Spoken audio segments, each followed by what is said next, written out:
전력기관에서 연일 정전 사태가 속출하고 있습니다. 에어컨을 켜지 못하는 것은 물론이고 찜통 같은 엘리베이터 안에 갇혀있고 냉장고 10도가 되었습니다. 전력 사용량은 급증하는데 노후 아파트의 변압기나 차단기가 감당하지 못하기 때문입니다. 김상자. 고층 아파트 단지에 칠흑 같은 어둠이 깔렸습니다. 아파트 전체가 전전이 되어 있습니다. 와, 이게 좋았다. 잠옷 차림으로 강아지를 껴안고 뛰쳐나온 주민들은 부채질로 겨우 버팁니다. 차에서 계속 있다가 한 시간 넘게 있으니까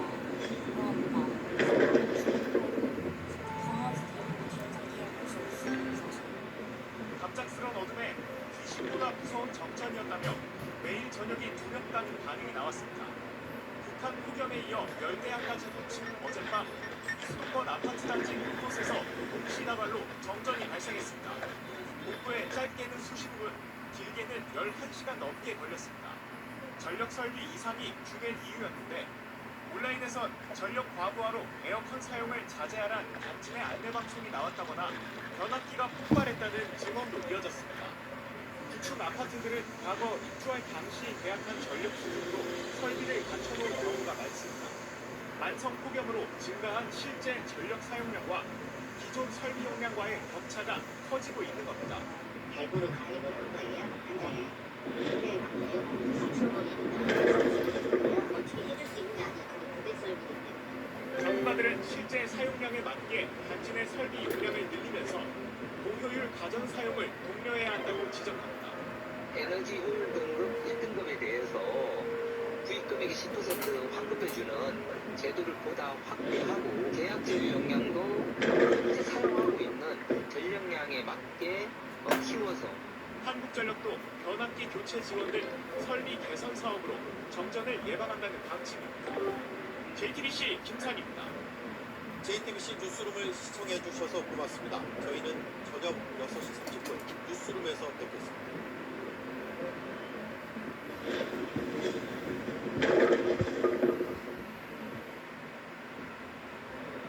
정부가 지난해 12월 울산 대규모 정전 사고에 대한 조사 결과를 발표했습니다.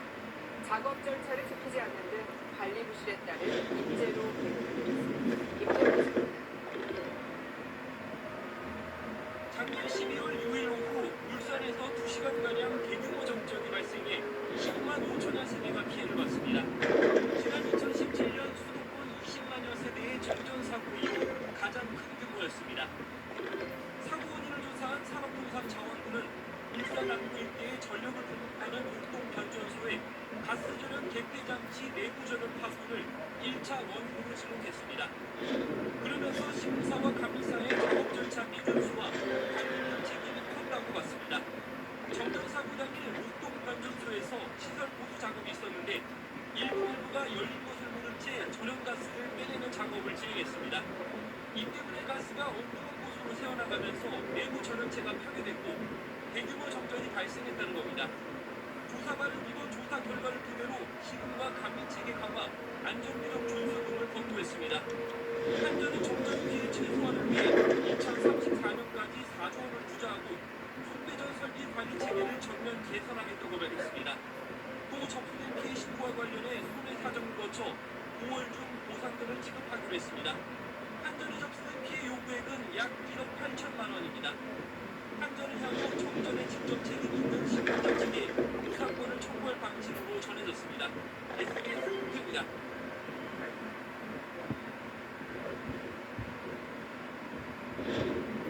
해가 떨어진 뒤에도 더위가 식지 않고 열대야가 이어지면서 밤새 에어컨 틀어놓는 집 많으실 겁니다. 전력 사용량이 급증하면서 아파트 정전은 물론이고 화재까지 일어나고 있습니다. 현지호 기자입니다. 아파트 집안 전등이 모두 꺼져 외벽만 더욱 보입니다. 냉방기 사용이 늘어나는 퇴근 시간대 저녁 8시쯤 변압기 과부하로 아파트 전체가 정전됐습니다. 전력이 다시 복구되기까지 주민들은 바깥에서 열대야 속 끈눈으로 밤을 새웠습니다. 점점 때문에 나왔는데 집이 더 더워가지고 갈 데도 없고 그런 식당 있을 때 지금 냉방기에서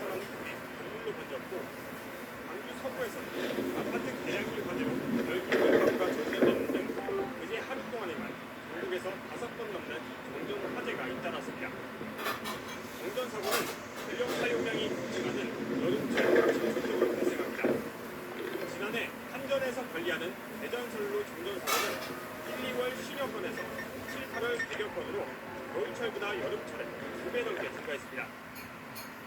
전력 사용량이 크게 증가를 하게 되죠. 그러면서 이제 변압기 등 전기 설비 용도가 상승을 하게 되고 순차적 냉방비 사용을 안내를 해서 그 시간대에 전기 사용을 억제하는 게 중요하다. 민간시설 정전사고에 정부 부처가 직접 개입하기 어려운 만큼 전력 사용을 자체적으로 줄이려는 노력이 필요하다는 의견도 나옵니다. MBN 뉴스 김주현입니다.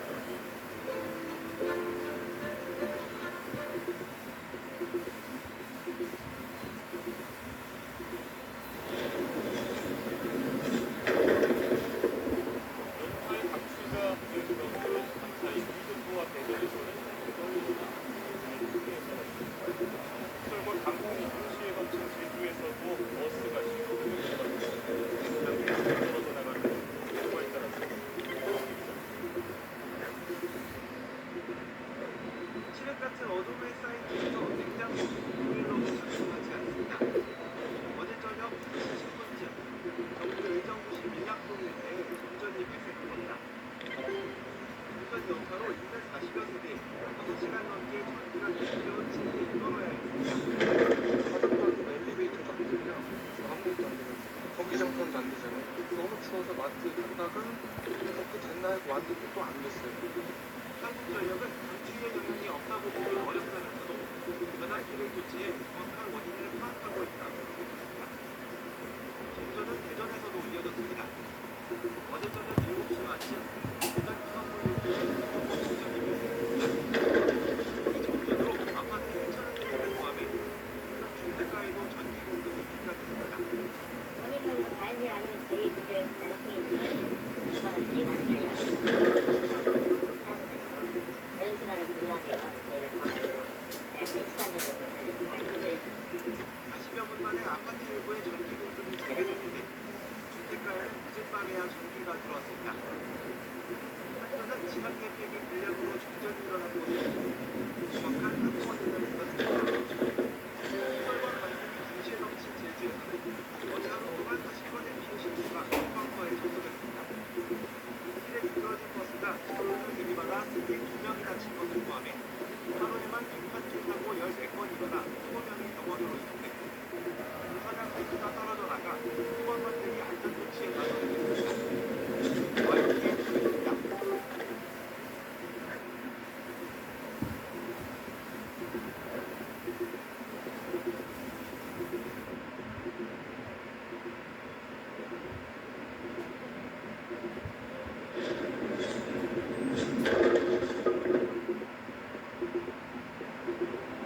기록적인 폭염의 영향으로 어제 사망자 1명이 추가로 발생했습니다.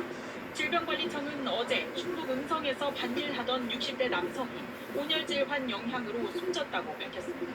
앞서 지난 3일 2명으로 보고됐던 사망자도 3명으로 뒤늦게 1명 늘었습니다. 추가 사망자는 경북 경주에 사는 70대 남성으로 집 마당에서 발견됐습니다. 이로써 올해 온열질환으로 추정되는 사망자는 21명으로 늘었습니다. 온열질환 환자는 어제 하루 동안 198명이 추가되며 지금까지 2,441명과 집계됐습니다. 지난해 같은 기간 발생한 3,200여 명의 75% 수준이지만 사망자는 지난해 같은 기간보다 많아 치명률이 높아진 걸로 분석됩니다. 의식저하가 생기거나 아니면 알코올 상태가 됐거나 경련이 일어나거나 바로 119에 신고를 하셔서 병원에 가시는 게 좋고요. 가축 피해도 커지고 있습니다. 축산의 온도가 급격히 올라가면서 어제까지 가축 55만여 마리가 폐사했습니다. 닭과 오리 등 가금류가 51만 3천 마리, 돼지가 3만 7천 마리 등입니다. 양식장의 피해도 커지고 있는데 수온이 상승하면서 넙치나 숭어 같은 양식 물고기 36만 마리가 폐사한 것으로 집계됐습니다. KBS 뉴스 이세연입니다. 고층 아파트 단지에 칠흑 같은 어둠이 깔렸습니다. 오늘 새벽 2시쯤 520여 세대 규모 아파트에서 갑자기 전기가 끊겼습니다. 혹시 모를 사태에 대비해 소방차도 출동했습니다.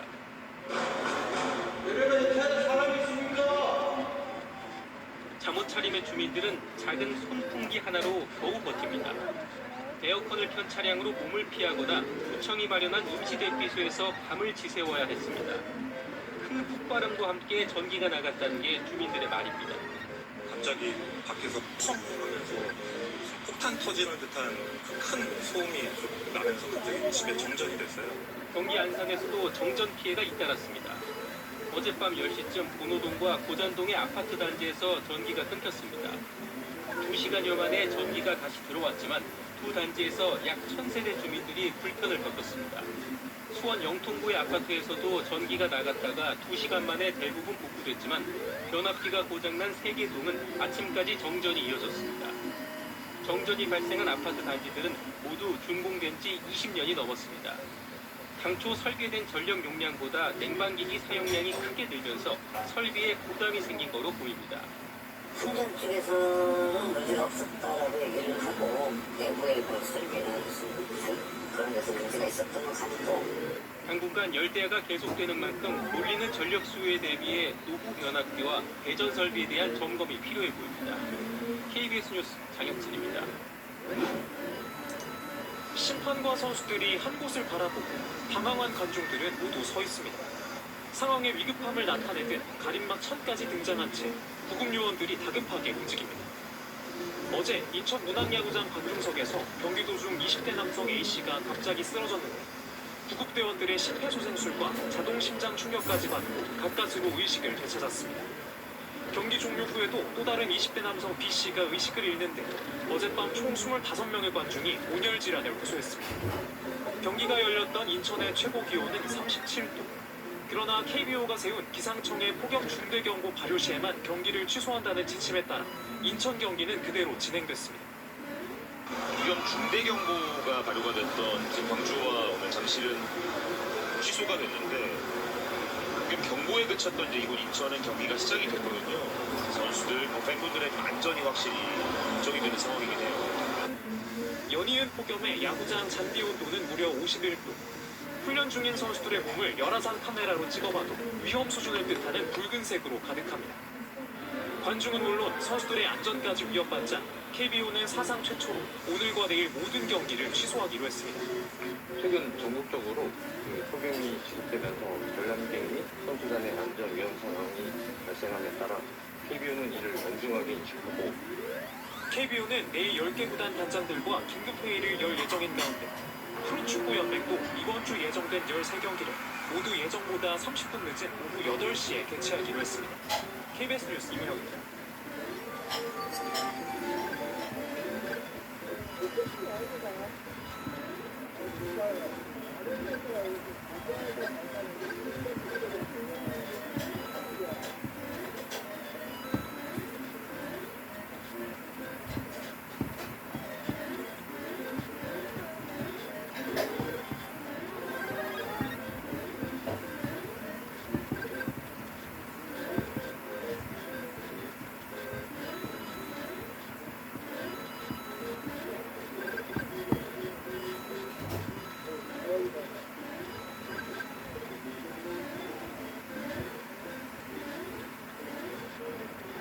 양산우치는 뼈 아래서 1분도 버티기 힘든 폭염.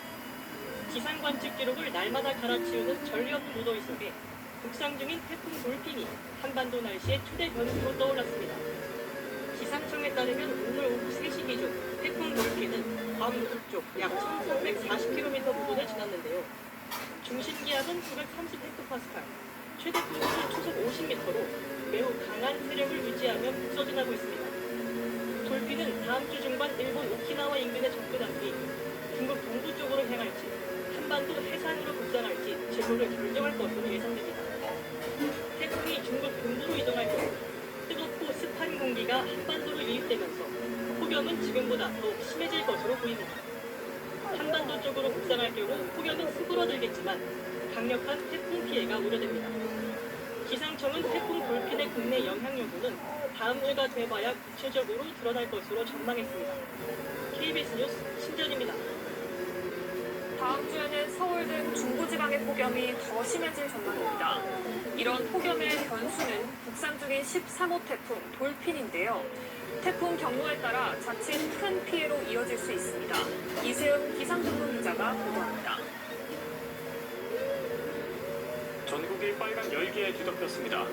서울 한낮 기온은 32.7도였습니다. 그런데 다음 주 수요일 서울이 37도까지 올라갑니다. 남부의 극한 폭염이 수도권 등으로도 확대되는 겁니다. 현재 한반도 상공은 밑에서 북태평양 고기압이 한 번, 그 위로는 티베트 고기압이 다시 한 번 뒤덮고 있습니다. 맑고 덥고 습도까지 높은 폭염이 이어질 수밖에 없는 구조입니다. 변수는 13호 태풍 돌핀입니다. 중심부의 눈이 또렷한 채로 회오리치며 동아시아로 향하고 있습니다. 열대해상에서 느리게 이동하며 힘을 키워 최상위 등급인 강도 5 태풍으로 발달했습니다. 태풍 진로는 크게 두 가지 시나리오가 있습니다. 먼저 태풍이 무더운 고기압의 가장자리를 따라 이동하면서 중국에 상륙하는 경우입니다. 태풍이 남쪽을 향할 때 동편에서 들어온 기류가 동해안 지역을 넘어서면서 서쪽 지역은 많은 수증기와 함께 폭염이 가중되는 효과가 고기압 세력이 잠시 약해진다면 태풍이 한반도 쪽으로 방향을 틀게 됩니다. 폭염은 누그러지겠지만 문제는 이 태풍이 과거 멜비나 루사급이란 점입니다.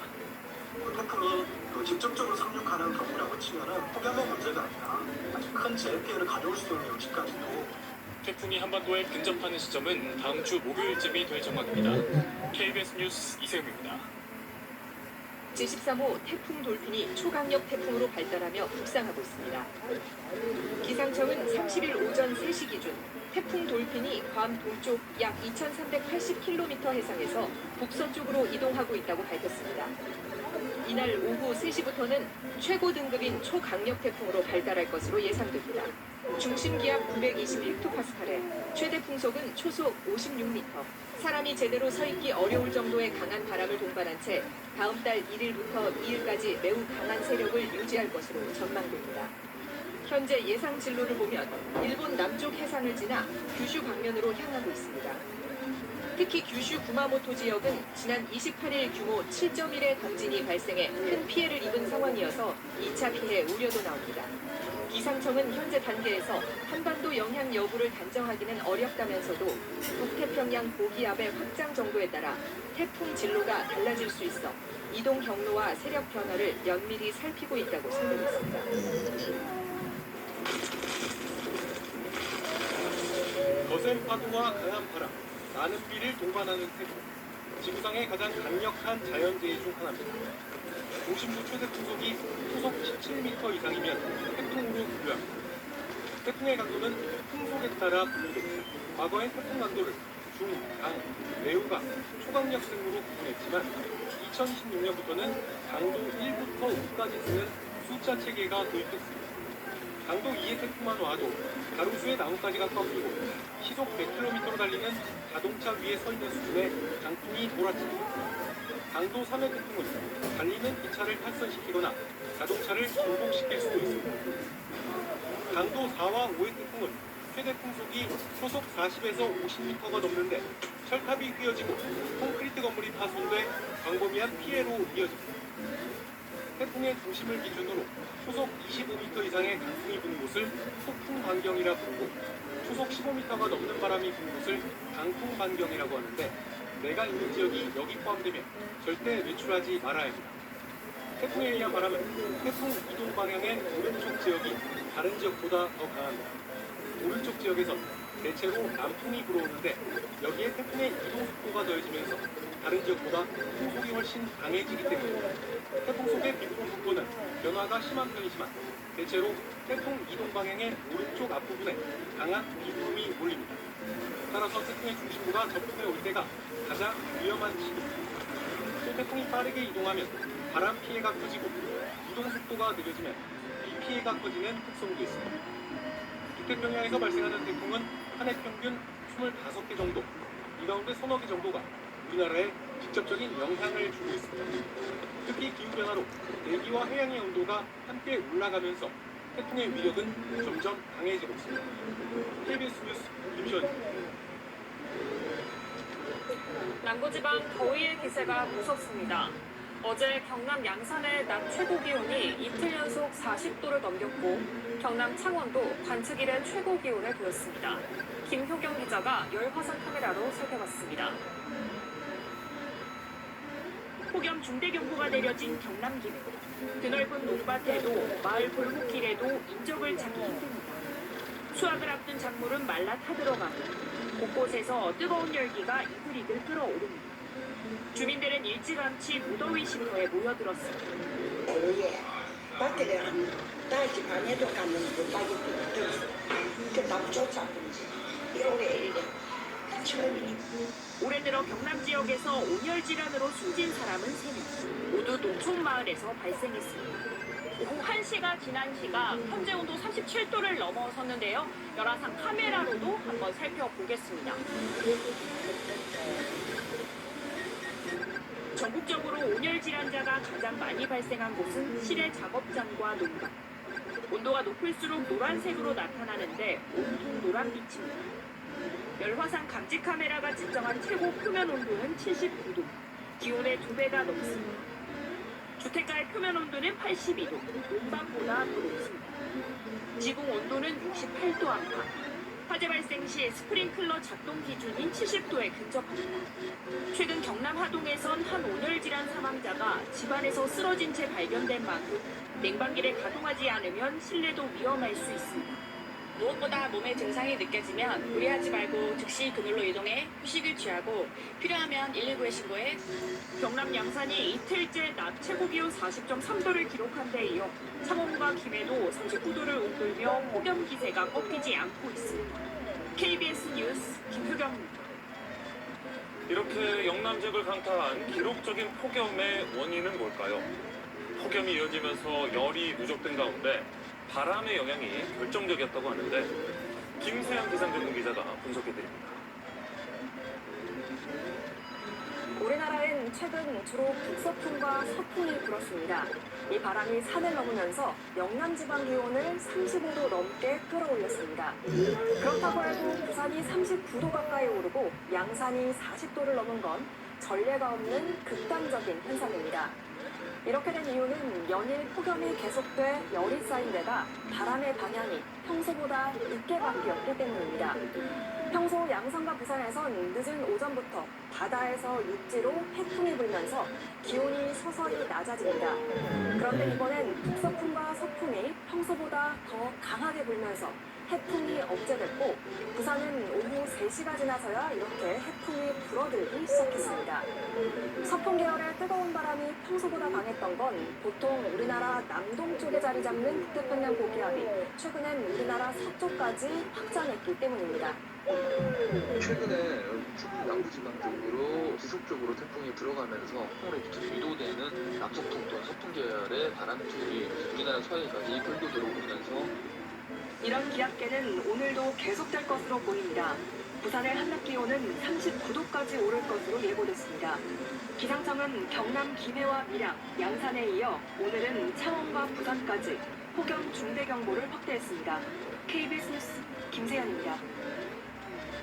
남부지방은 기후제까지 지낼 만큼 가뭄도 극심합니다.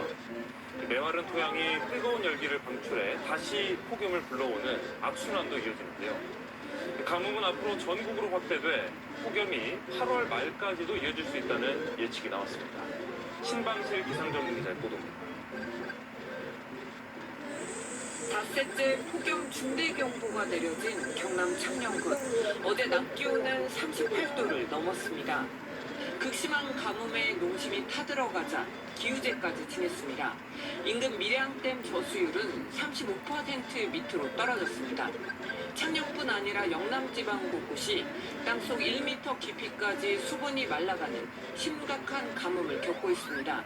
문제는 물기가 사라진 토양에서 열기가 방출돼 기온을 끌어올리고 다시 열기가 가뭄을 키우는 악순환이 이어진다는 겁니다.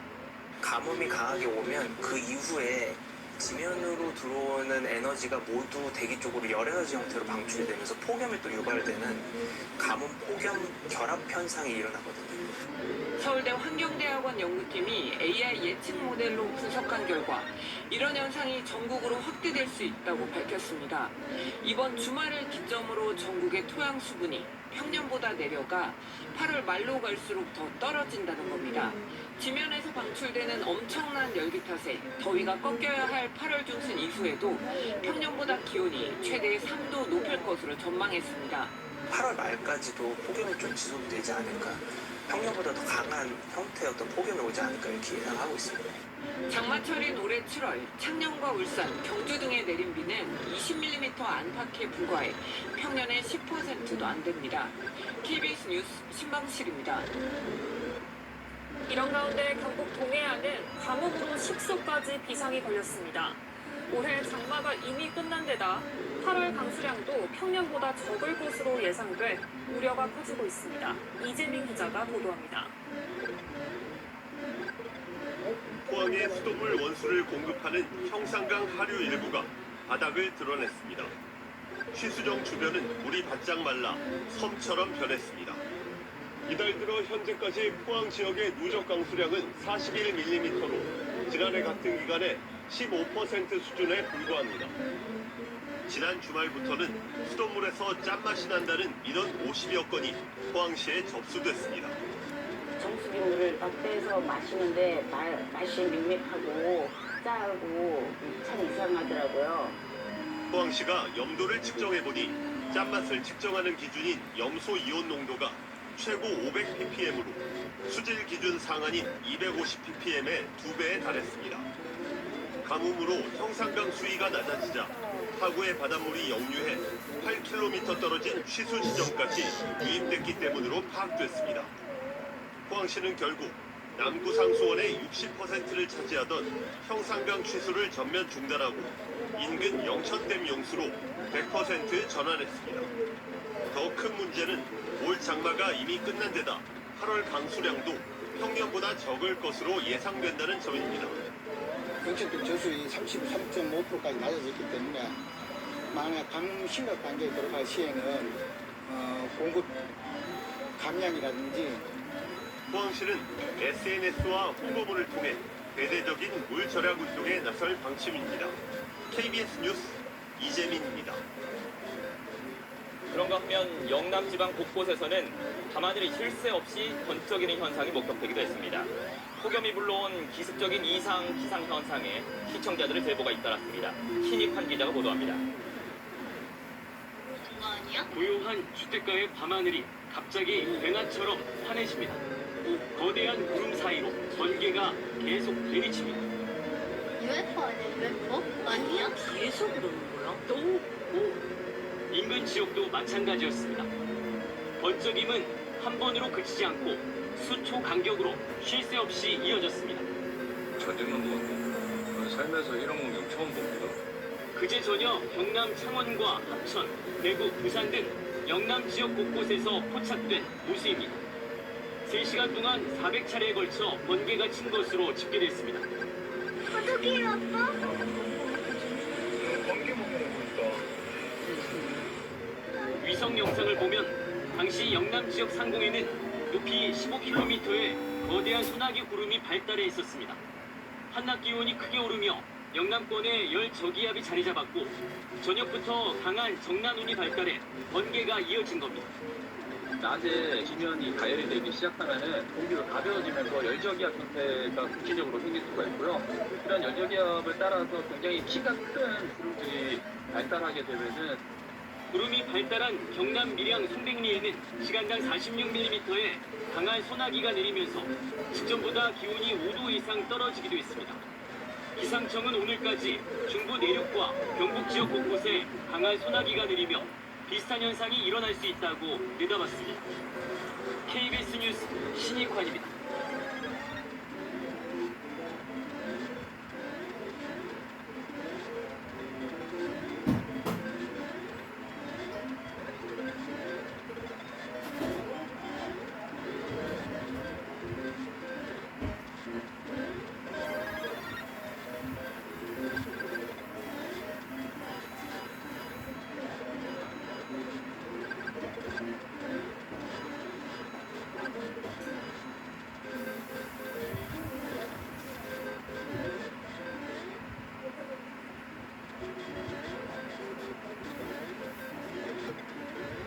(13호) 태풍 돌핀이 세력을 키우며 서쪽으로 이동하고 있습니다.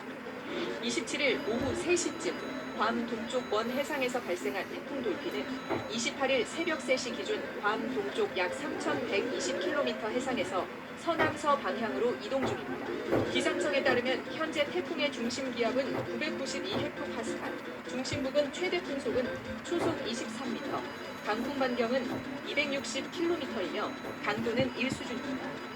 기상청은 태풍이 28일 오후 괌 동쪽 약 2,900km 해상에 이르면서 강도 2 수준으로 발달하고 이후 따뜻한 해역을 지나며 점차 세력을 키울 것으로 전망했습니다.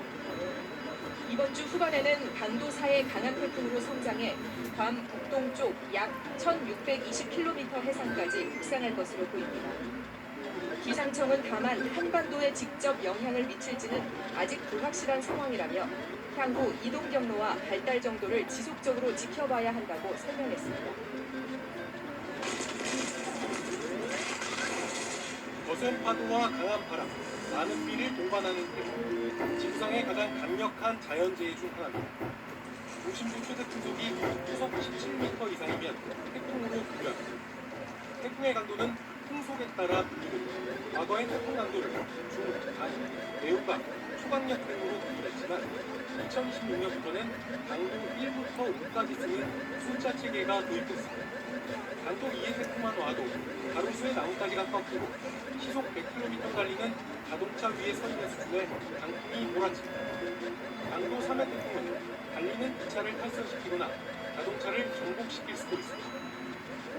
강도 4와 5의 태풍은 최대 풍속이 초속 40에서 50m가 넘는데 철탑이 휘어지고 콘크리트 건물이 파손돼 광범위한 피해로 이어집니다.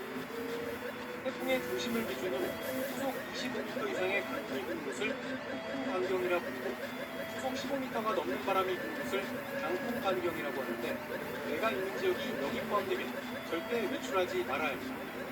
태풍에 의한 바람은 태풍 이동 방향의 오른쪽 지역이 다른 지역보다 더 강합니다. 오른쪽 지역에선 대체로 남풍이 불어오는데 여기에 태풍의 이동 속도가 더해지면서 다른 지역보다 풍속이 훨씬 강해지기 때문입니다. 태풍 속의 비구동부터는 변화가 심한 편이지만 대체로 태풍 이동 방향의 오른쪽 앞부분에 강한 비구름이 몰립니다. 따라서 태풍의 중심부가 접근해 올 때가 가장 위험한 시기입니다.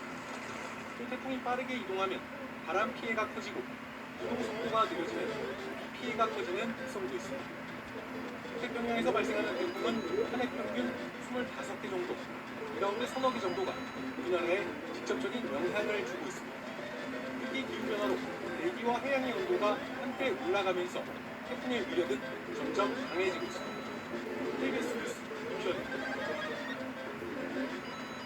자, 첫 번째는 태풍 노을이 덮친 중국 남부지방입니다. 갑자기 실내로 들이닥친 돌풍에 침대째 문 밖으로 밀려 날아간 아이가 가까스로 기어나와 놀란 엄마 품에 안깁니다.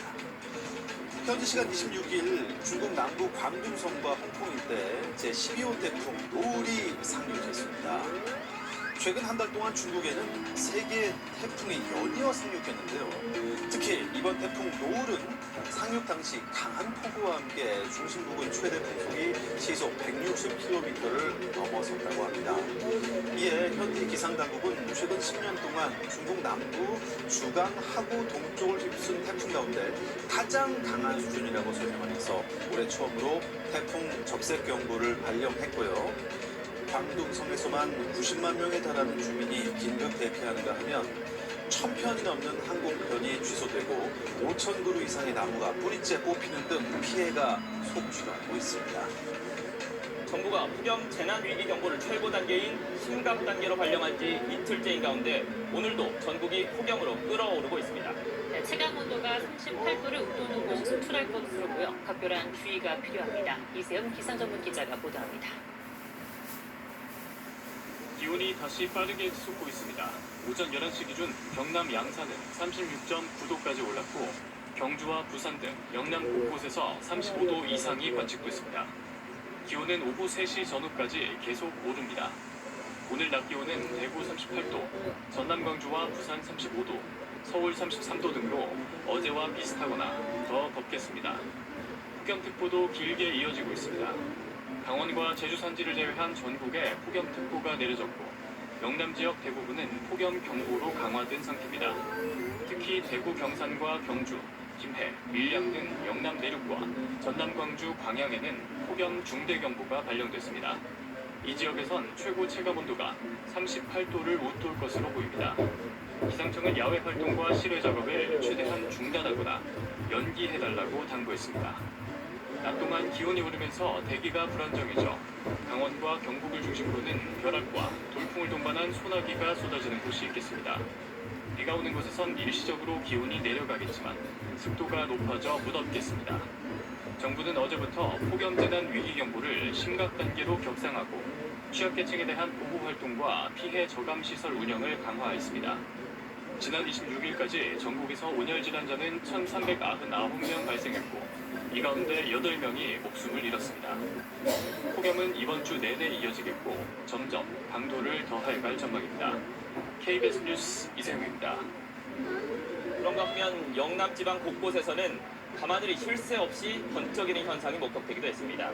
폭염이 불러온 기습적인 이상 기상 현상에 시청자들의 제보가 잇따랐습니다. 신익환 기자가 보도합니다. 고요한 주택가의 밤하늘이 갑자기 대낮처럼 환해집니다.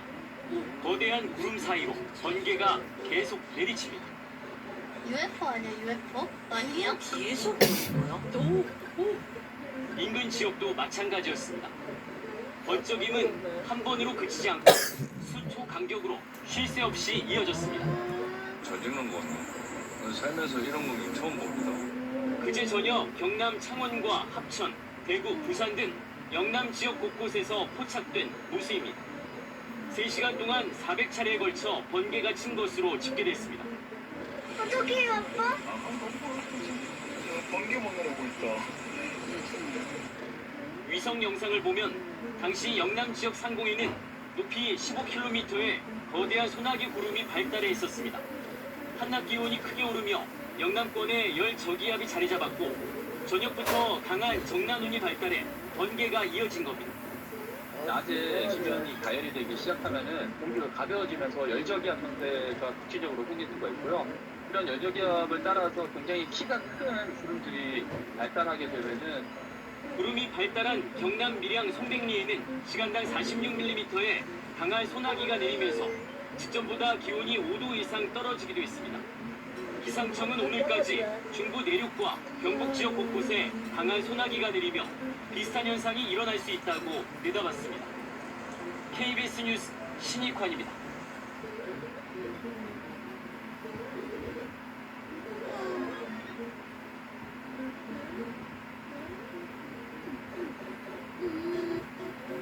밤낮 없이 덥다 보니 요즘은 에어컨을 끌 새가 없습니다. 에어컨을 안 틀 수는 없고 전기요금 걱정은 커지는데요. 어떻게 하면 부담을 조금이라도 줄일 수 있을지 박우진 기자가 취재했습니다. 오후 5시에도 실내 기온은 30도를 훌쩍 넘었습니다. 해가 져도 에어컨을 끄기 어렵습니다.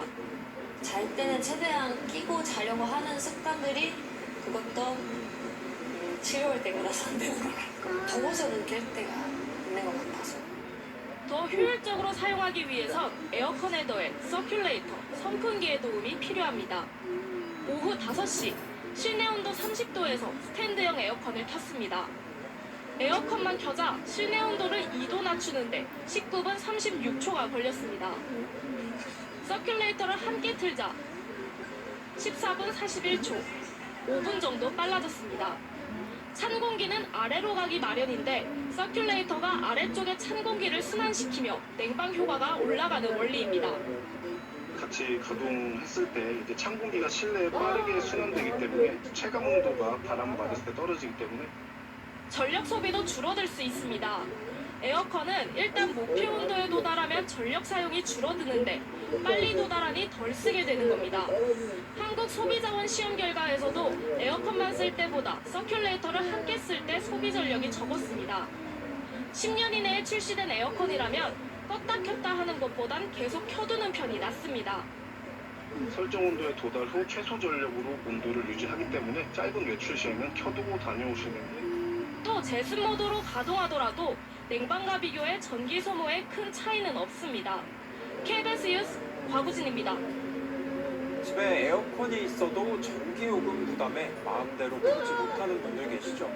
취약계층을 위한 바우처 제도가 있는데 내가 대상인지도 정작 모르는 분들이 많습니다. 필요한 분들에게 어떻게 제대로 지원할지 여름 가기 전에 서둘러 보완이 필요해 보입니다. 임주현 기자입니다. 서울의 한 달동네입니다. 한낮에 집안의 수온주가 섭씨 34도까지 치솟습니다.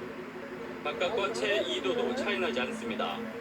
이곳에 사는 손호일 할머니. 2년 전 종교단체의 도움으로 집에 에어컨을 달았지만 실제 틀어본 건 손에 꼽습니다. 에어컨 쓰잖아. 돈 비싸잖아. 많이 나오잖아. 그 생겼으니까 안 뜨거. 기초생활수급자인 할머니에겐 정부가 냉방비로 쓸 수 있는 에너지 바우처를 지급합니다. 여름 2달분으로 8만 원어치가 나오지만 할머니는 까맣게 모릅니다. 뭐좀 주겠지. 주는가 본데 아마. 에너지 취약계층을 지원하기 위한 에너지 바우처 예산은 4년 사이 5배 이상 늘었습니다. 하지만 수급자 다수가 사용 방법을 모르다 보니 해마다 1,000억 원 넘는 바우처가 국고에 반납되고 있습니다. 에너지 바우처를 쓰려면 최근 전기요금 고지서를 읍면동 행정복지센터에 내고 요금 차감을 신청하면 됩니다. 에너지 바우처 사각지대 해소를 위해서 그 에너지 바우처 사용이 어려운 세대를 직접 방문하여 도와드리는 찾아가는 에너지 복지 서비스를 실시하고 있고요. 전문가들은 면밀한 실태 조사를 통해 에너지 바우처 지원 규모와 방법을 조정해야 한다고 지적합니다. 정부는 KBS 질의에 대해 내년 말까지 제도 개선안을 마련할 계획이라고 밝혔습니다. KBS 뉴스 임지연입니다. 기록적인 폭염에 에어컨 없이는 버티기 힘든 요즘입니다. 그렇다고 하루 종일 틀어놓자니 전기요금 걱정이 앞서는데요. 여러분들 가정에선 어떻게 관리하고 계신가요? 야, 근데 왜 이렇게 덥냐? 집 좀 에어컨 켜야 되는데. 또 왜 빠졌어? 근데 이제 날씨가 아직은 선선해가지고. 아직은 뭘 선선해? 지금 후텁 찌는데. 제습 괜찮을까요? 아니, 강풍. 에어컨을 두고 벌어지는 실랑이 낯선 풍경이 아니죠. 그러나 전기요금을 아끼겠다고 무작정 참다가는 오히려 건강을 해칠 수 있습니다. 폭염에 에어컨 없이 노출된다면 땀으로 수분이 빠져나가서 심혈관계 질환에도 영향을 줄 수가 있고 또 배뇨 기능에도 영향을 줄 수가 있습니다. 그렇다면 건강도 지키고 전기요금도 아낄 수 있는 묘책이 있을까요? 먼저 기약해야 할 건 월 전력 사용량 450kW/시. 7, 8월 이 기준을 넘기면 주택용 전기요금은 최고 높은 구간이 적용됩니다. 기본요금은 7,300원까지 뛰고 단가도 급격히 올라가는 구조입니다. 여름철 전기 절약의 핵심은 에어컨 관리입니다. 희망 온도를 26도 정도로 맞추고 선풍기를 함께 쓰면 전력 소비를 줄일 수 있습니다. 요즘 대부분 쓰는 인버터 방식 에어컨이라면 자주 껐다 켜기보다는 적정 온도를 유지하는 편이 더 효과적인데요. 1시간 안팎의 외출이라면 그대로 켜두는 편이 낫습니다. 그러나 정속형 에어컨을 쓴다면 외출 시 전원을 끄는 것이 좋습니다. 필터는 2주마다 청소하고 커튼 등으로 햇빛을 가려주면 냉방 효율이 더 올라갑니다. 냉장고 사용 습관도 중요한데요. 냉장실은 70% 정도만 채워 냉기 순환을 돕고 냉동실은 90%가량 채워 냉기를 가둬두는 것이 효율적입니다. 새로 가전을 구매할 때 고효율 제품을 선택하는 것도 방법입니다. 1등급 제품이 5등급 제품보다 전기 소모량이 많게는 2배 이상 차이가 나기도 합니다. 그래서 항상 가전제품을 고르실 때는 1등급을 고려해 주셨으면 좋겠습니다. 에너지 캐시백 제도를 활용해보는 것도 도움이 됩니다. 지난해 같은 기간보다 전기 사용량을 1%만 줄여도 요금을 돌려받을 수 있습니다. 사용량이 걱정된다면 알림 서비스도 유용한데요. 월 사용량이 최고 누진 구간 기준의 80%에 이르면 모바일 앱 한전온이나 카카오톡으로 미리 안내받을 수 있습니다. 네, 이번에는 이런 극한 폭염이 얼마나 위험하고 또 어떻게 대비를 해야 하는지 배상형 가톨릭 의대 교수를 모시고 자세히 알아보겠습니다. 네, 교수님 안녕하십니까? 안녕하십니까? 올해는 이 40도 폭염이 정말 일상화된 듯한 그런 느낌이 듭니다. 그런데 이런 더위에도 불구하고 많은 어르신들께서는 에어컨을 켜지 않고 선풍기만으로 여름을 나는 분들이 많이 계실 것 같습니다. 근데 이 선풍기만으로 여름을 나게 되면 굉장히 위험하다고요. 네, 맞습니다. 여름에 폭염이 오면 실내 기온을 낮추는 게 중요합니다. 그래서 에어컨을 틀어야 되는데 에어컨을 틀지 않고 그냥 선풍기만 사용을 하게 되면 이 선풍기는 사실은 공기를 움직여주는 거거든요. 근데 공기 자체가 더운 상태에서 그 공기를 움직이면 그 열이 그냥 그대로 몸으로 가게 됩니다. 뜨거운 바람이 나오죠. 그래서 그런 더운 상태에서 선풍기를 사용하게 되면 몸의 체온이 오히려 더 올라가고 또 탈수를 더 촉진하게 되고 그렇게 됩니다. 그래서 세계보건기구에서는 40도가 넘으면은 선풍기를 사용하면 오히려 해롭다 이렇게 얘기를 하고 있는데요. 근데 40도라는 거는 사실은 젊고 건강한 사람들 이야기입니다. 오히려 65세 이상의 어르신들이나 기저질환이 있으신 분이거나 이런 조건에 따라서 35도가 되기도 합니다. 그래서 꼭 기온이 굉장히 높을 때는 에어컨이 있으시면 에어컨을 꼭 사용하셔야 되고요. 근데 에어컨이 없으시다 하면은 선풍기를 사용하실 때 샤워를 자주 하신다든지 아니면은 물에 적신 천으로 이렇게 몸을 닦으셔서 체온을 낮춰가면서 사용하시는 게 좋겠습니다.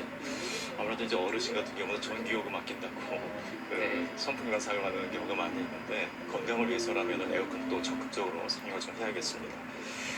그리고 이제 극한 폭염이 이번 주에 수도권으로 좀 옮겨온 듯한 그런 느낌도 드는데 도시에서의 폭염은 어떤 점에 특히 좀 주의해야 할까요?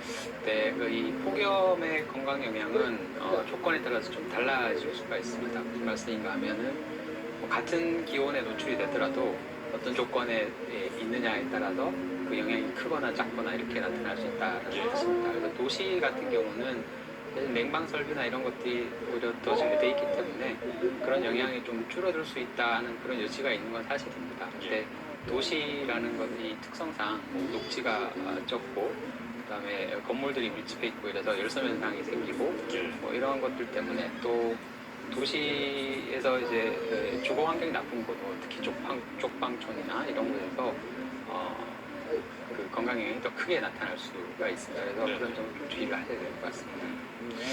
특히나 지금 폭염이 언제 끝날지 예측이 되지 않고 있는 상황인데 아무래도 이렇게 폭염이 장기화되면 우리 몸에도 큰 영향을 주겠죠. 네, 맞습니다.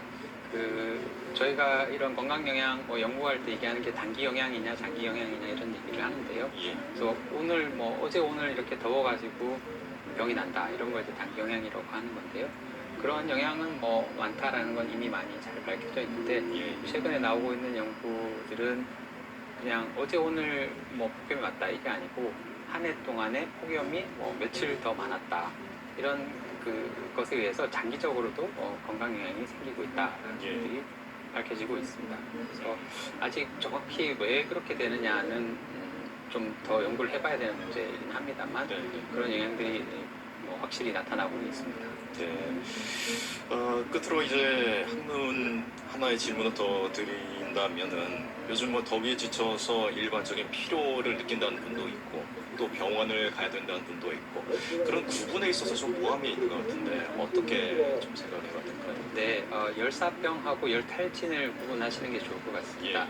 열사병은 사람의 몸이 이 체온을 유지하는 기능이 이상이 생긴 상태입니다. 그래서 몸에 체온이 막 올라가는데도 땀도 잘 안 나고 체온 조절이 안 되고 그렇게 됩니다. 그래서 체온이 계속 올라가니까 이제 몸에 결국 손상이 생기게 되는 거죠. 그래서 굉장히 중한 증상들이 나타납니다. 의식 저하가 생기거나 아니면 아예 혼수 상태가 되거나 경련이 일어나거나 이렇게 중한 증상이 나타나는 게 있고요. 그다음에 이제 열탈진이라는 건 우리가 보통 더위 먹었다라고 하는 상태입니다. 땀이 많이 나가지고 이제 몸에서 이제 탈수 증상이 생기고 또 전해질 불균형이 생기고 이런 상태에서 현기증이나 두통이나 이런 증상들이 생기는 상태인데요. 구분한 열사병은 굉장히 위중한 질병입니다. 그래서 열사병 증상이 있으시면은 바로 119에 신고를 하셔서 병원에 가시는 게 좋고요. 열탈진 같은 경우는 시원한 곳에서 쉬시면서 물이나 또는 이온 음료나 이런 걸로 수분과 전해질을 보충을 하시면 됩니다. 근데 두 개를 어떻게 구분하느냐? 제일 중요한 것은 이제 의식 상태가 어떠냐 이거를 보시면은 판단이 될 것 같습니다. 의식이 흐려지거나 헛소리를 하거나 이런 상태가 되면 바로 119 기상청에 신고를 하시는 것이 좋을 것 같습니다. 알겠습니다. 아무래도 각자의 몸 상태나 이런 것들을 잘 확인을 해서 그 이후에 대처를 좀 해야 될 것 같다는 생각이 듭니다. 오늘 말씀 고맙습니다. 감사합니다. 계속되는 무더위에 에어컨도 쉴 틈이 없습니다. 그러다 보니 에어컨 실외기나 실외기 주변에서 불이 나는 사고가 이어지고 있습니다. 박은영 기자입니다. 상가 벽면이 온통 시커멓게 그을렸고 전선은 열기에 녹아내렸습니다. 아파트 실외기실에서는 쉴 새 없이 검은 연기가 뿜어져 나옵니다. 모두 에어컨이 원인으로 추정되는 화재입니다. 연일 이어지는 폭염 속 도심 곳곳에서는 에어컨 실외기가 온종일 열기를 뿜어내며 돌아갑니다. 실외기는 이렇게 머리가 흩날릴 정도로 뜨거운 바람을 내뿜는데요. 제가 직접 실외기 온도를 측정해보니 60도에 육박합니다. 특히 실외기가 빽빽하게 설치돼 있으면 열기가 모이게 돼 주변 온도가 순식간에 치솟을 수 있습니다. 실외기에 쌓인 먼지도 위험 요인입니다. 과거 실험에선 먼지가 가득한 실외기 내부에서 갑자기 불꽃이 튀는 모습이 확인됐습니다. 먼지를 타고 불길이 쉽게 번질 수 있습니다. 최근 5년간 에어컨으로 인한 화재는 전국적으로 1,500여 건, 이 가운데 80% 이상은 여름철에 집중됐습니다. 하지만 아파트 단지를 돌아보면 실외기실 문을 닫아둔 곳이 수두룩합니다. 지면에 설치된 실외기 주변엔 먼지가 쌓여 있거나 담배꽁초가 버려진 곳도 있습니다. 실외기에 먼지가 쌓이면 트래킹 현상이라고 해서 먼지와 먼지 사이에 미세한 전류가 흐르면서 화재 위험성이 높아질 수가 있습니다. 화재 예방을 위해선 에어컨을 틀기 전에 반드시 실외기실 문을 열고 주변에 가연물을 두지 않는 등 안전에 유의해야 합니다. KBS 뉴스 박은영입니다.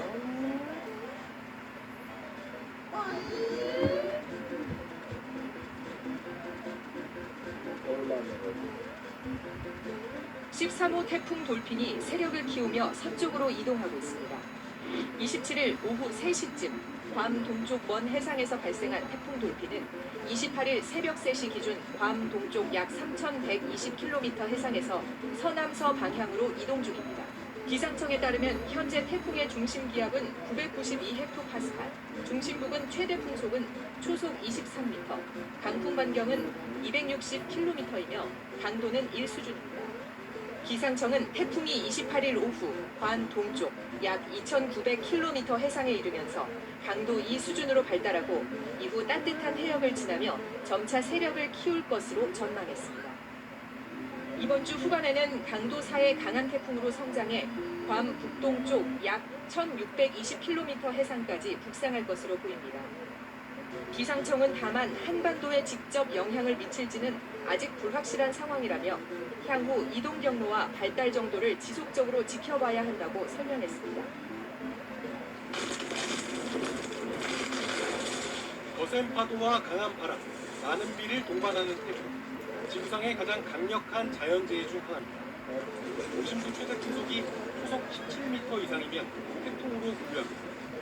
태풍의 강도는 풍속에 따라 분류게 됩니다. 과거엔 태풍 강도를 중, 강, 매우 강, 초강력 등으로 구분했지만 2026년부터는 강도 1부터 5까지 쓰는 숫자 체계가 도입됐습니다. 강도 2의 태풍만 와도 가로수에 나뭇가지가 꺾이고 시속 100km로 달리는 자동차 위에 서 있는 수준의 강풍이 몰아칩니다. 강도 3의 태풍은 달리는 기차를 탈선시키거나 자동차를 전복시킬 수도 있습니다. 강도 4와 5의 태풍은 최대 풍속이 초속 40에서 50m가 넘는데 철탑이 휘어지고 콘크리트 건물이 파손돼 광범위한 피해로 이어집니다. 태풍의 중심을 기준으로 초속 25m 이상의 강풍이 부는 곳을 폭풍 반경이라 부르고 초속 15m가 넘는 바람이 부는 곳을 강풍 반경이라고 하는데 내가 있는 지역이 여기 포함되면 절대 외출하지 말아야 합니다. 태풍에 의한 바람은 태풍 이동 방향의 오른쪽 지역이 다른 지역보다 더 강합니다. 오른쪽 지역에선 대체로 남풍이 불어오는데 여기에 태풍의 이동 속도가 더해지면서 다른 지역보다 풍속이 훨씬 강해지기 때문입니다. 태풍 속의 비구름 분포는 변화가 심한 편이지만 대체로 태풍 이동 방향의 오른쪽 앞부분에 강한 비구름이 몰립니다. 따라서 태풍의 중심부가 접근해 올 때가 가장 위험한 시기입니다. 또 태풍이 빠르게 이동하면 바람 피해가 커지고 이동 속도가 느려지면 비 피해가 커지는 특성도 있습니다. 태평양에서 발생하는 태풍은 한 해 평균 25개 정도, 이 가운데 서너 개 정도가 우리나라에 직접적인 영향을 주고 있습니다. 특히 기후변화로 대기와 해양의 온도가 함께 올라가면서 태풍의 위력은 점점 강해지고 있습니다. KBS 뉴스 김시원입니다. 자, 첫 번째는 태풍 노을이 덮친 중국 남부지방입니다. 갑자기 실내로 들이닥친 돌풍에 침대째 문 밖으로 밀려 날아간 아이가 가까스로 기어나와 놀란 엄마분의 안깁니다. 현지 시간 26일 중국 남부 광둥성과 홍콩 일대 제12호 태풍 노을이 상륙했습니다. 최근 한 달 동안 중국에는 3개의 태풍이 연이어 상륙했는데요. 특히 이번 태풍 노을은 상륙 당시 강한 폭우와 함께 중심 부근 최대 풍속이 시속 160km를 넘어섰다고 합니다. 이에 현지 기상당국은 최근 10년 동안 중국 남부, 주강, 하구, 동쪽을 휩쓴 태풍 가운데 가장 강한 수준이라고 설명하면서 올해 처음으로 태풍 적색경보를 발령했고요. 광둥성에서만 90만 명에 달하는 주민이 긴급 대피하는가 하면 1000편이 넘는 항공편이 취소되고 5,000그루 이상의 나무가 뿌리째 뽑히는 등 피해가 속출하고 있습니다. 정부가 폭염 재난위기경보를 최고 단계인 심각 단계로 발령한 지 이틀째인 가운데 오늘도 전국이 폭염으로 끓어오르고 있습니다. 네, 체감온도가 38도를 웃도는 곳이 속출할 것으로 보여 각별한 주의가 필요합니다. 이세연 기상전문 기자가 보도합니다. 기온이 다시 빠르게 치솟고 있습니다. 오전 11시 기준 경남 양산은 36.9도까지 올랐고 경주와 부산 등 영남 곳곳에서 35도 이상이 관측됐습니다. 기온은 오후 3시 전후까지 계속 오릅니다. 오늘 낮 기온은 대구 38도, 전남 광주와 부산 35도, 서울 33도 등으로 어제와 비슷하거나 더 덥겠습니다. 폭염특보도 길게 이어지고 있습니다. 강원과 제주 산지를 제외한 전국에 폭염특보가 내려졌고 영남 지역 대부분은 폭염경보로 강화된 상태입니다. 특히 대구 경산과 경주, 김해, 밀양 등 영남 내륙과 전남 광주 광양에는 폭염 중대경보가 발령됐습니다. 이 지역에선 최고 체감온도가 38도를 웃돌 것으로 보입니다. 기상청은 야외 활동과 실외 작업을 최대한 중단하거나 연기해달라고 당부했습니다. 낮 동안 기온이 오르면서 대기가 불안정해져 강원과 경북을 중심으로는 벼락과 돌풍을 동반한 소나기가 쏟아지는 곳이 있겠습니다. 비가 오는 곳에선 일시적으로 기온이 내려가겠지만 습도가 높아져 무덥겠습니다. 정부는 어제부터 폭염재난 위기경보를 심각 단계로 격상하고 취약계층에 대한 보호활동과 피해 저감시설 운영을 강화했습니다. 지난 26일까지 전국에서 온열 질환자는 1,399명 발생했고 이 가운데 8명이 목숨을 잃었습니다. 폭염은 이번 주 내내 이어지겠고 점점 강도를 더해갈 전망입니다. KBS 뉴스 이세웅입니다. 그런가 하면 영남 지방 곳곳에서는 밤하늘이 쉴 새 없이 번쩍이는 현상이 목격되기도 했습니다. 폭염이 불러온 기습적인 이상 기상 현상에 시청자들의 제보가 잇따랐습니다. 신익환 기자가 보도합니다. 고요한 주택가의 밤하늘이 갑자기 대낮처럼 환해집니다. 거대한 구름 사이로 번개가 계속 내리칩니다. UFO 아니야? UFO? 아니야? 계속 그러는 거야? 인근 지역도 마찬가지였습니다. 번쩍임은 한 번으로 그치지 않고 수초 간격으로 쉴 새 없이 이어졌습니다. 저 정도는 뭐 살면서 이런 광경 처음 봅니다. 그제 저녁 경남 창원과 합천, 대구, 부산 등 영남 지역 곳곳에서 포착된 모습입니다. 3시간 동안 400차례에 걸쳐 번개가 친 것으로 집계됐습니다. 어떻게 아빠? 번개 보고 있다. 위성 영상을 보면 당시 영남 지역 상공에는 높이 15km의 거대한 소나기 구름이 발달해 있었습니다. 한낮 기온이 크게 오르며 영남권에 열 저기압이 자리 잡았고 저녁부터 강한 정난운이 발달해 번개가 이어진 겁니다. 낮에 지면이 가열이 되기 시작하면은 공기가 가벼워지면서 열저기압 상태가 국지적으로 생길 수가 있고요. 이런 열저기압을 따라서 굉장히 키가 큰 구름들이 발달하게 되면은 구름이 발달한 경남 밀양 송백리에는 시간당 46mm의 강한 소나기가 내리면서 직전보다 기온이 5도 이상 떨어지기도 했습니다. 기상청은 오늘까지 중부 내륙과 경북 지역 곳곳에 강한 소나기가 내리며 비슷한 현상이 일어날 수 있다고 내다봤습니다. KBS 뉴스 신익환입니다.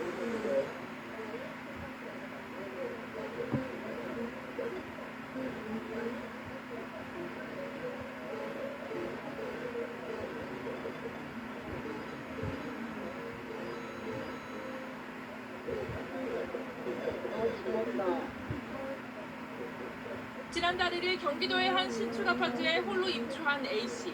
평일에는 출퇴근을 하면서 혼자 살고 있는데 입주한 지 2주쯤 된 지난달 14일 밤 누군가 현관문을 흔들기 시작했다고 합니다. 아래층에 사는 부부가 층간소음이 있다며 민원을 제기하기 시작한 겁니다. 밖에서 고함을 지르는 소리가 쿵쿵거리지 마세요 라고 고함을 크게 질러요. 제가 했던 소리가 저 지금 여기 혼자 있는데요 라고 얘기했더니 그 상대 쪽에서 쿵쿵거리지 말라고 온갖 고함을 지르면서 욕을 해요. 혹시나 해코지를 당할 수도 있다는 생각에 현관문을 열지 않고 대화를 이어나간 A씨. 아래층 부부는 아랑곳하지 않고 욕설을 퍼붓다 돌아갔습니다. 이후 A씨는 여름 휴가를 다녀왔는데 집에 들어서기 전 현관문 앞에 찍힌 누군가의 발자국을 확인했습니다. 아래층 사람들 소행이라고 직감한 A씨가 현관 출입 기록을 뒤져봤더니 아래층 여성의 얼굴이 찍혀 있었습니다.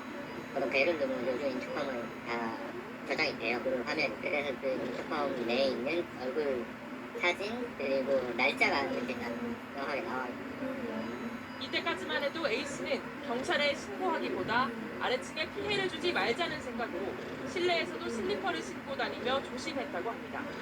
그런데 어머니와 둘이 있던 지난 7일 밤 갑자기 복도에 불이 켜지더니 현관문을 발로 차는 소리가 들리기 시작했습니다.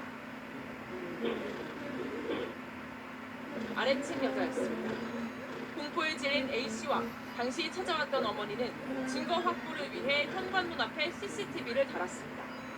그리고 3일 뒤 실제로 집 앞에 찾아와 현관문을 발로 차는 여성의 모습이 포착됐습니다. 보시면 알겠지만 본인들은 싫어서 시작하나요? 그럼 막 집이 막 떠나갈 듯이 막 흔들리거든요. 그래서 굉장히 공포스럽고. 그로부터 이틀 뒤인 지난 12일에도 아래층 여성은 20차례에 걸쳐 A씨의 현관을 걷어차고 돌아갔습니다. 곧장 경찰에 신고한 A씨. 출동한 경찰에게 그런 적이 없다고 발뺌하던 여성은 CCTV 영상을 보여주자 그제서야 인정을 하고 A씨를 찾아왔습니다. 하지만 발길질에 대한 사과는 없었습니다.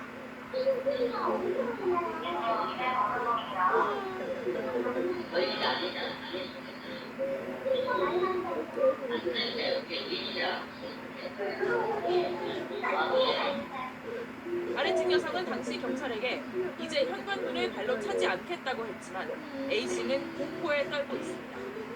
사건을 접수한 경찰은 조만간 아래층 여성을 소환해 정확한 사건 경위를 조사할 예정입니다.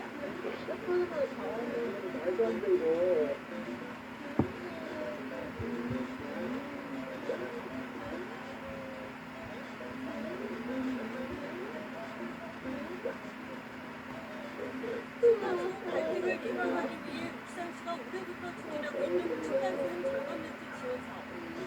공동주택에 거주하는 2자녀 이상의 주택가 층간소음 절감 매트를 설치하면 지자체가 최대 70만원까지 설치비를 지원해주는 사업입니다.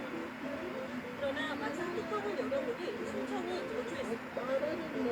가장 먼저 시행에 들어간 남부와 우주군에서 1차 신청을 마감한 결과 신청이 남부는 35세대, 우주군은 고작 13세대에 그쳤습니다. 울산시는 이 사업을 위해 5억 3천여만 원의 예산을 확보했습니다.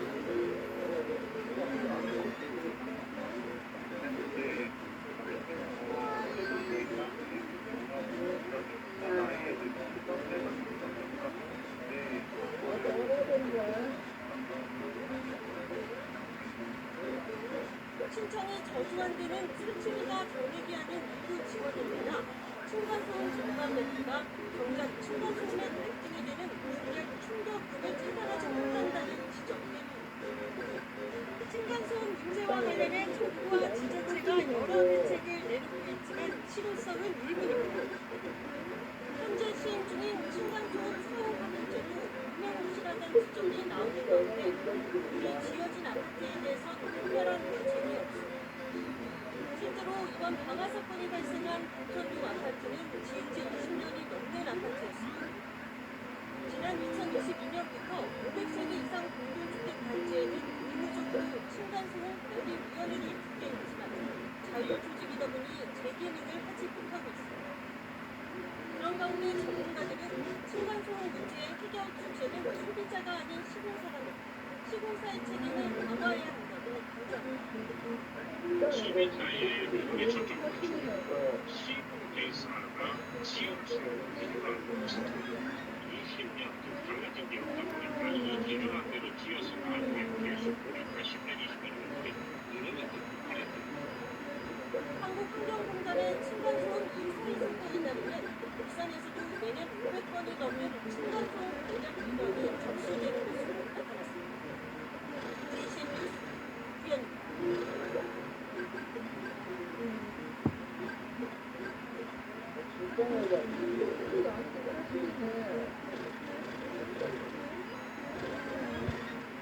아파트에 사는 60대 부부. 지난 2019년부터 밤낮 없이 참기 힘든 소음에 시달렸습니다.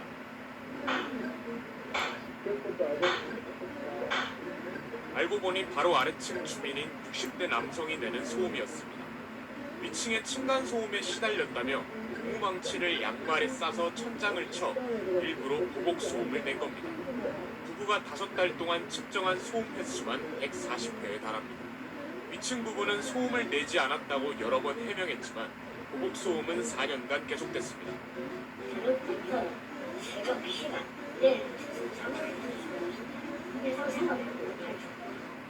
참다 못한 윗집 부부는 경찰에 신고했고 아랫집 주민은 2번이나 벌금형을 선고받았지만 소음은 이어졌습니다. 경찰은 결국 이 남성에게 접근 금지 명령을 내리고 스토킹 혐의를 적용해 송치했습니다. 부산지법 서부지원은 아래층 남성에게 스토킹 처벌법을 적용하여 징역 1년 6개월을 선고했습니다. 층간소음 문제로는 이례적으로 실형을 내린 겁니다. 재판부는 이 남성이 피해자가 일상생활을 할 수 없을 정도로 끊임없이 소음을 일으켰고 특히 사건 수사와 기소, 접근금지 조치에도 아랑곳하지 않고 범행 대부분을 부인하고 지속, 반복하고 있다며 양형 이유를 밝혔습니다. 법정 구속된 남성은 재판 결과에 불복해 항소했습니다. KBS 뉴스 김홍철입니다.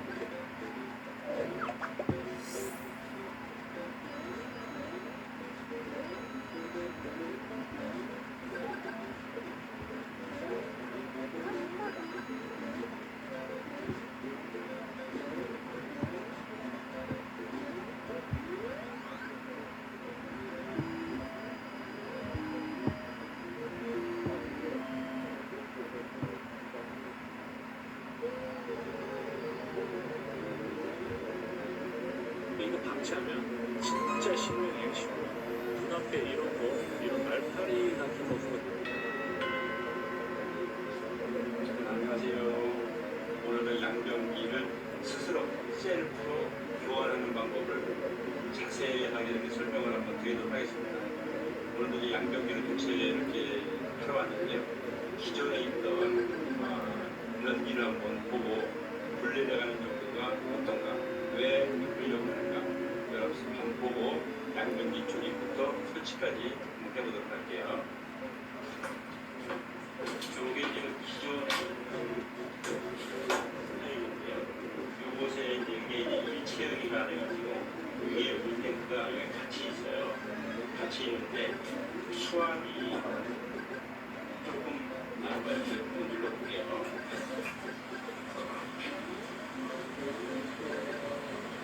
이렇게 이 완만한 거 이게 아메리카노 유럽 스타일이라고 그 동양인하고 유럽 사람하고 이 농도가 틀리다 그래요. 농도가 틀려서 유럽 아메리카노 님 사람들은 이런 정도에도 이 천천히 내려가도 문제가 없는데 한국 사람이나 동양 사람은 이 굵기가 딱딱해가지고 이렇게 잘 안 내려간다. 그래서 집주인 여기 답답해가지고 교환을 하려고 하는 그런 상태입니다. 자, 그래서 여기 일단은 내려가긴 내려가는데 근데 이건 중점이 있어요. 물소리가 들어가는데 뭐야 이게 그 스피스라든가 동양산 거는 물소리가 왕 나고 이거는 굉장히 흘러갑니다. 이 변기를 박스에서 분리해놨거든요. 이 부분이 투피스라는 건데 요것이 이제 물탱크가 되겠고요. 물탱크 화면이니까 안녕 부분 그다음에 뚜껑과 요 외부 수전이 요거를 교환할 때는 요걸 해도 되고 안 해도 되는데 그 앵글 밸브, 간붙이 앵글 밸브, 그다음에 하수관하고 만나는 요 정심. 제가 반대 먼저 설명드리면 요것이 이제 그 변기 하부에 들러붙고 여기 이렇게 돼갖고 변기하고 밀착을 해서 냄새라든가 이게 안 나게 돼 있어요. 그다음에 요 파이프에 PVC 파이프가 A인데 그것이 요 오링하고 딱 맞춰갖고 또 밀폐가 돼갖고 냄새가 안 나거든요. 정심. 그다음에 여기에 이제 일단 그 내부에 들어가는 부속물이다. 그 부속물부터 먼저 조립을 하겠습니다. 여기 가장 좀 복잡합니다. 먼저 중앙에 불탑이라고 이렇게 했는데 이 고무를 안으로 이렇게 좀 밀어넣고요. 물을 통제하는, 그러니까 물을 닫다 열었다 하는 이곳이 있는데 폼에 이렇게 하고 딸깍 들어가면 이렇게 딸깍하고 이쪽도 딸깍 들어가면 이렇게 열리게 돼 있어요. 요것을 장착을 하는데 변기가 이제 있는데 물탱크가 있으면은 중앙에 이제 장착되는데요. 이쪽 부분의 손잡이, 이쪽에 휠을 그래갖고 간섭을 받고 움직여야 돼요. 그래서 그게 중앙에 있는 것이 아니라 약간 그 뒤쪽으로, 이쪽 한 이 정도 이렇게 위치하게 되면은 다른 거하고 간섭을 안 받게끔 돼 있어요. 이렇게 하고 장착을 하겠습니다. 자, 이렇게 해서, 자, 여기 공기 뜯으면은 링이가 나오는데, 링이 중에 첫 번째로 링이 있는데, 링이 거칠거칠한 부분, 이렇게 반질반질한 부분이 있어요. 반질반질한 부분이 요 나사가 할때 미끄러지라고 해서 바깥으로 옮겼습니다. 바깥으로 끼고요. 나사를 잠가줍니다.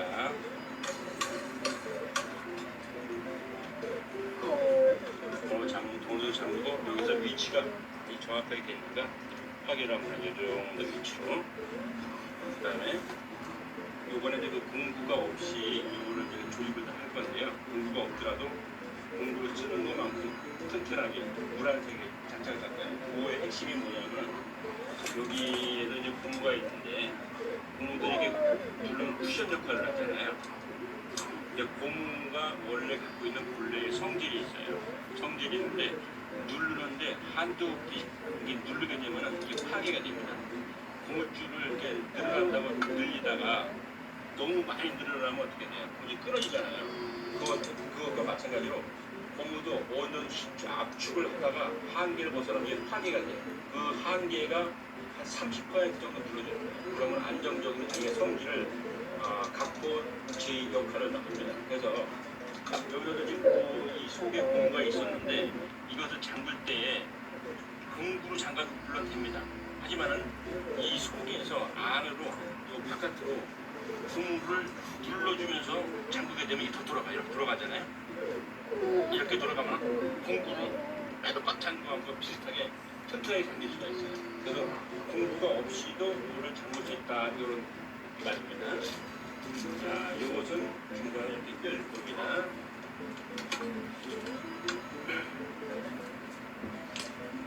이렇게 해주고요. 두 번째는 이것은 이제 그 물탱크하고 본체하고 연결해주는 부분이에요. 공구가 이렇게 되게 끼워주고 너트가 4개가 있는데 얇은 거를 하나 잡아요. 얇은 거. 두께가 차이가 나요. 이렇게 얇은 거를 보고 여기다가 이제 저쪽에서 이쪽으로 올 건데 저쪽 안에서 이쪽으로 안 보고 꽂기가 불편하잖아요.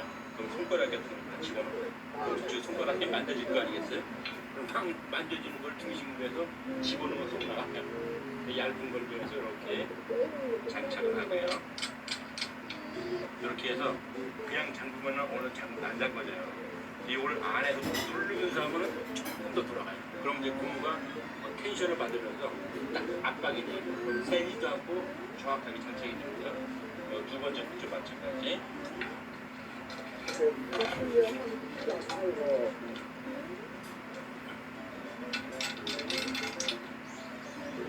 근데 어느 정도에서 속에도 물면서 그리고 요것은 하부하고 교체하면서 요 밑에서 조일 때 왔다 갔다 하면 부실려 문제가 있거든요. 여기서 살짝 이렇게 잠가놨다가 많이 풀어주면 됩니다. 다음은 저 필벨고 물의 역할을 하는데 이게 위를 다 쓰면은 물이 땡겨서 수속을 하고 이제 내려오면은 물이 줄게 그 수속물이 나오게끔 돼 있어요. 이거 장착하기 전에는 물이 나가는 호스를 연결을 해주고요. 이렇게 여기 구멍이 있죠? 여기다가 이렇게 장착을 할 겁니다. 들어가는데 이 호스가 왔다 갔다 하는 위치는 중앙정도로 할 거예요. 이렇게 중앙도는 간섭을 하는 게 있어요. 이렇게 하고 여기 나사로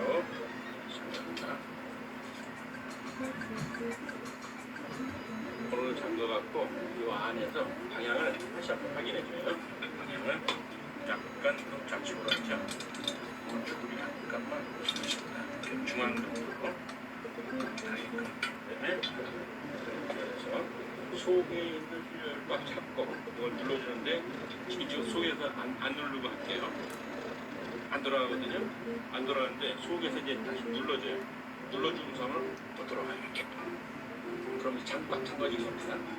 그 다음에 여기에 그 고압 호스라고 벽에 있는 반부치 앵글들하고 만나갖고 연기 물통 연결하는 건데요. 이것도 잠가줍니다. 잠가주는데 바깥에서만 이렇게 누르면 아까 필밸브가 돌아가겠죠. 여기에 있는 이 필밸브를 꽉 잡고 조여줍니다. 이렇게 휘정이 안 되라고. 이렇게 잠가줬고 됐고요. 다음은 손잡이.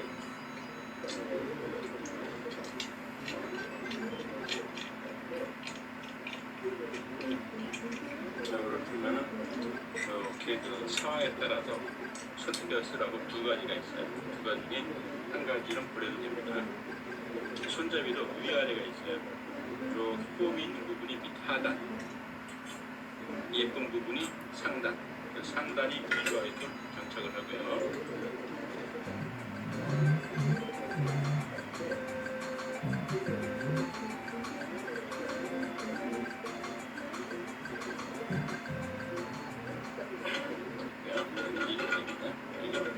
여기에서 아까 그 줄, 저기 분부를 통제한다는 요것을 여기다 끼워줘요.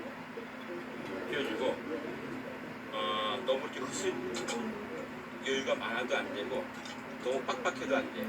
약간 닿으면서 약간의 그 이렇게 흔들림이 있을 정도. 그 정도로 해서 속으로 따뜻하게 됩니다. 이렇게 천천하게. 그다음에 이 호스는 반드시 중앙으로 향하도록 이렇게 막아줘야 돼요. 이것이 이제 또 설치를 하면서 나중에 역할을 설명을 드릴게요. 상당히 중요한 부분입니다. 이렇게 하게 되면은 요 물땡 안에 있는 물이 이제 끝나고 요 안 부분 변기에 옛날 같으면 요 하부가 홈이 있어갖고 여기서 이제 장착을 하게 되는데 요거 같이 이렇게 반 치마형은 바깥에 그 볼트를 잠글 수 있는 공간이 있어요.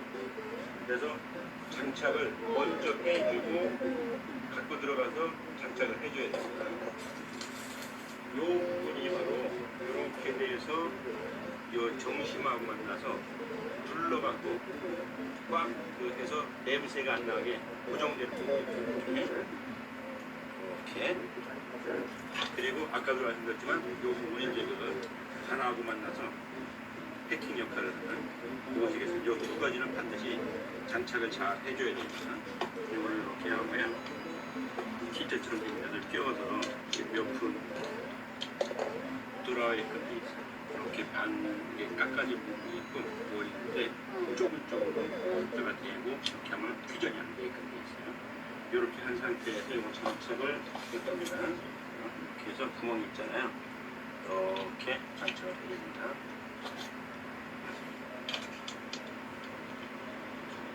저쪽에 보이나요? 구멍 하나가 거기다가 장착을 할 겁니다. 자, 이렇게 여기다 끼워서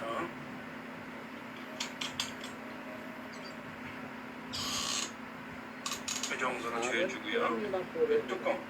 뚜껑을 끼워줍니다. 이렇게 이러면 이 하부도 조립 준비가 다 끝났습니다.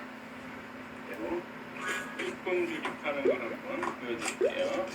뚜껑을 조립하는 게 저희가 보면 옆에서 이렇게 잠글 수가 있다는데 이것도 커버가 되어 있기 때문에 옆에 잠그기가 힘들어요. 장착을 하면 뒤에 손도 안 들어가기 때문에. 그래서 장착을 하는데 먼저 장착을 해도 되고, 아니면 요새는 이제 쉽게 하기 위해서 뒤에서 안 하고 위에서 볼트만 잠가서 체결할 수 있는 이런 세트가 나와 있어요. 이게 원리가 뭐냐면 요게 이제 볼트를 조이게 되면은 이게 뒤로 이렇게 물러나요. 이렇게 당기죠. 그게 벌어지니까 이 벌어진 심에 의해서 딱 잠길 수 있도록 이렇게 됩니다. 자, 당겨볼까요? 이렇게 벌어나죠. 이렇게 벌어지면서 잠그는 거예요. 그래서 위에서 스크류만 돌려주면은 장착이 되게끔 돼 있어요. 요거를 이제 장착할 때는 사인펜 하나를 장착하고 원고 알려볼까요? 앞면 이렇게 맞춰주고요. 앞면하고 좌우를 맞추고 어느 정도만 이렇게 맞았잖아요. 그러면은 여기다가 이제 표시를 해줘요. 위치가 어딘지 위에 옆에 이렇게 조금만 이렇게 하고 이걸 뺄 겁니다. 그러려면 점이 보이잖아요. 점이 보이면 이게 이제 분해를 하는데 이 파리란 모습을 딱딱 누르면 이게 딱 나오게 됩니다. 그리고 이거를 다시 조립할 때는 이렇게 하고 딱딱 이렇게 안 빠져나가요. 분해할 때는 눌러서 빼고. 그래서 여기다가 이렇게 되는데 이것만 먼저 장착을 해주면은 이렇게 이제 아까 볼펜을 찍었던 부분을 유사하게 맞출 수가 있잖아요. 이렇게 맞춰갖고 조립을 하는데 이렇게 맞춘 상태에서 이걸로 하고 위치를 잡았어요. 이렇게 다시 한번 이렇게 보이고 살짝 보이고 이 정도 되면은 장착을 해도 위치가 잘 맞을 거예요.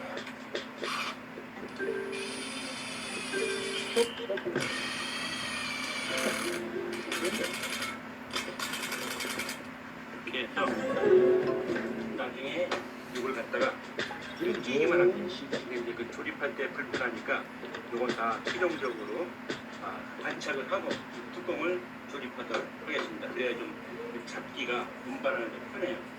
이 물탱크도 이 지금 장착을 하면은 좋은데 이게 지금 이거 무게가 많이 나가요. 이 하부의 이 치마 이 부분에도 증거가 돼가지고 내면보다 굉장히 들기가 힘들어.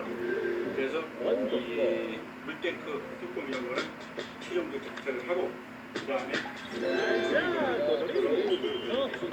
기존에 저기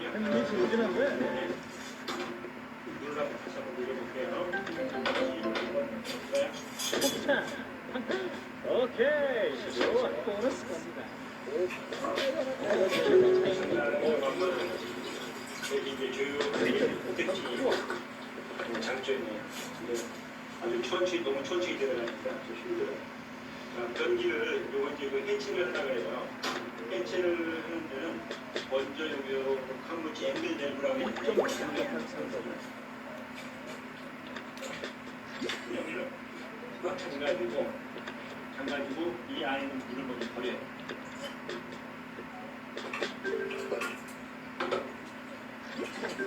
일단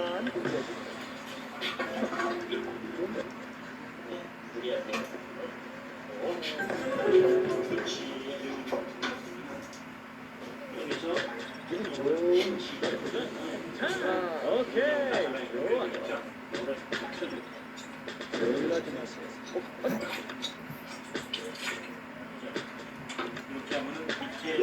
떨어지게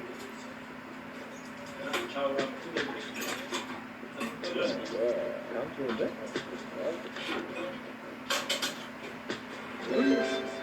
오돌이를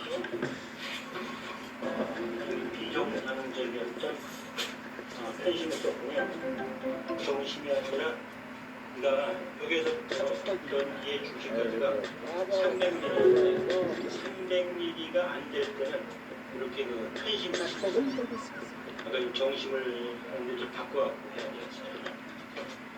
이렇게 하고 여기 나오는 것은 또 가져갈게.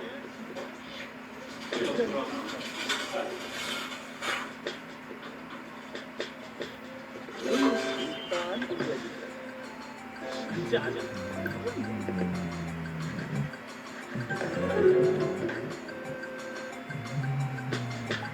내가 잘 들어.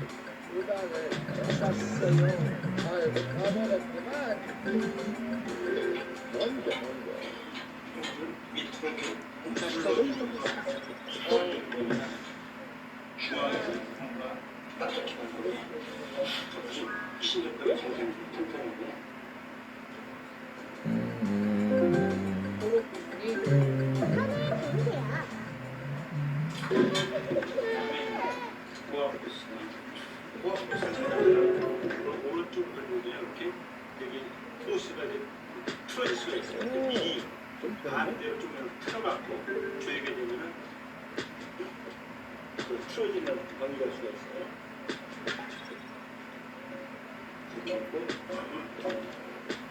머리 치는 알지 않어. 한번. 나가.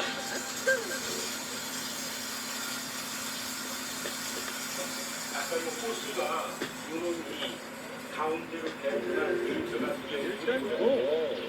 이게 안, 이 바깥으로 가게 되면 이게 안 돼요.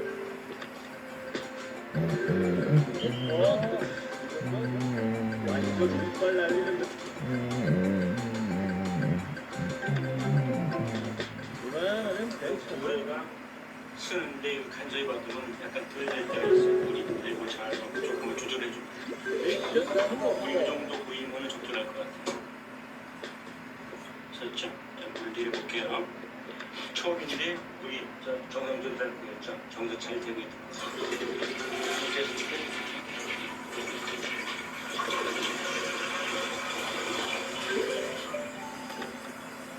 정상적으로 잘 되고 있습니다.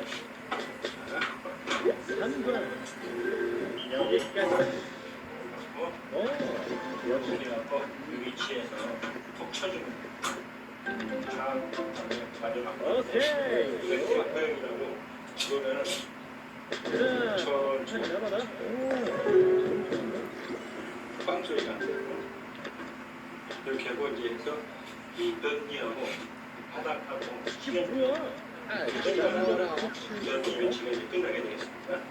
시멘트 이렇게 해갖고 수를 모드로 보여드릴게요. 일단 고. 물을 조금 받고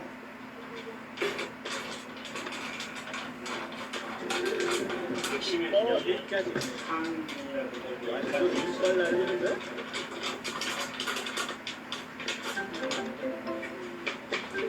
물을 먹으면 이렇게 좋아요. 잘 해드릴게요.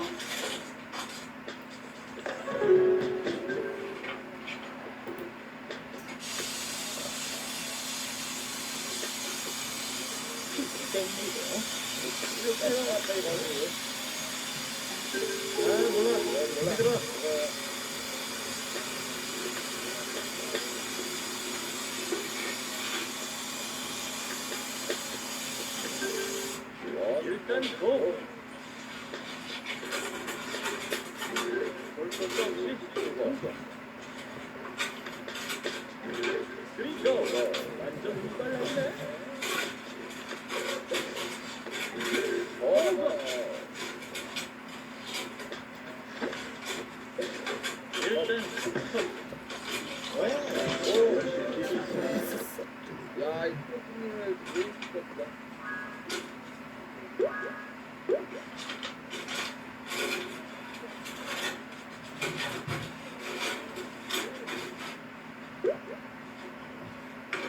밀가루 반죽 같은 게 해갖고 손에 이렇게 묻은 게 안 되는 가게 이렇게 하고 이렇게 손에 날 정도로 질기를 합니다. 바깥으로 하는데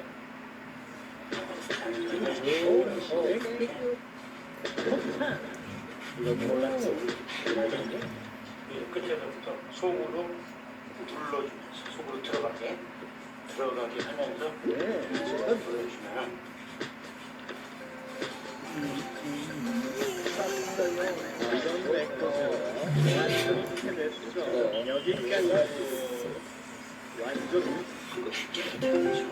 영화의 편지인데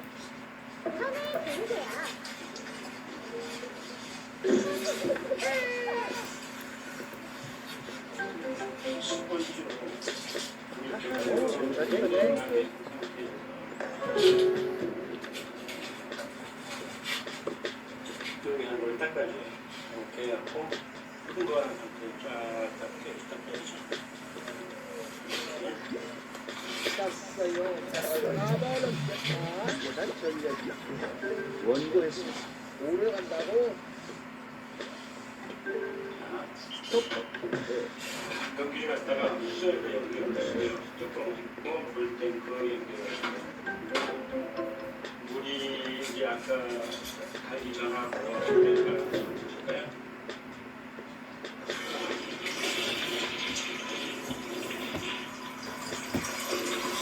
동양의 교양 사람들은 이런 정도가 돼야지 네, 빼놓았어요. 교체를 다 끝냈습니다. 밑에 그 테두리 깨끗하게 닦고 연기 물리랑 정상적으로 제거되고 있고요.